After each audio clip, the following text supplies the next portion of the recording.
সপোনৰ ভাৰত, আত্মনিৰ্ভৰশীল ভাৰত, এই ক্ষেত্ৰত আমাৰ ক্ষুদ্ৰ পদক্ষেপ। এইখন এখন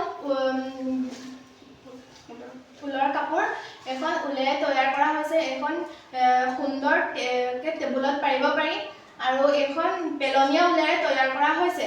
এইখনৰ বজাৰত চাহিদাও অতিকৈ বেছি আৰু এনেদৰে আমি এখন শক্তিশালী এনে কামৰ জৰিয়তে আমি এখন শক্তিশালী দেশ ভাৰতবৰ্ষ গঢ়ি তুলিব পাৰোঁ। নমস্কাৰ, এইখন এখন ডিমৰ প্লেট। এই ডিমৰ প্লেটখনৰ আমি সাধাৰণতে পেলাই দিওঁ, কিন্তু এই প্লেটখনৰ ওপৰৰ টুপিকেইটা কাটি ৰং দি বিভিন্ন ধৰণৰ ফুলদানি সামগ্ৰী তৈয়াৰ কৰিব পাৰি, ঘৰ সজাব পাৰি। আৰু সেই সামগ্ৰীসমূহ তৈয়াৰ কৰিবলৈ বাবে আমাক লাগিব ৰং, সূতা আৰু আঠা। আৰু আমি এই বস্তুবোৰৰ দ্বাৰা তৈয়াৰী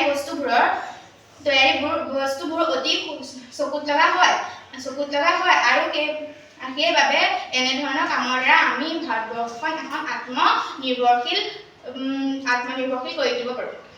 নমস্কাৰ, এইটো এটা ফুলৰ থোপা। পেলনীয়া কাগজবোৰৰ পৰা আমি এনেধৰণৰ ফুলৰ থোপা তৈয়াৰ কৰিব পাৰোঁ আৰু তাত কাগজবোৰ কাটি আমি বিভিন্ন ধৰণৰ ফুলৰ থোপা তৈয়াৰ কৰিব পাৰোঁ। এনেধৰণে আমি আত্মনিৰ্ভৰশীল ভাৰত গঢ়ি তুলিবলৈ পাৰোঁ। ধন্যবাদ।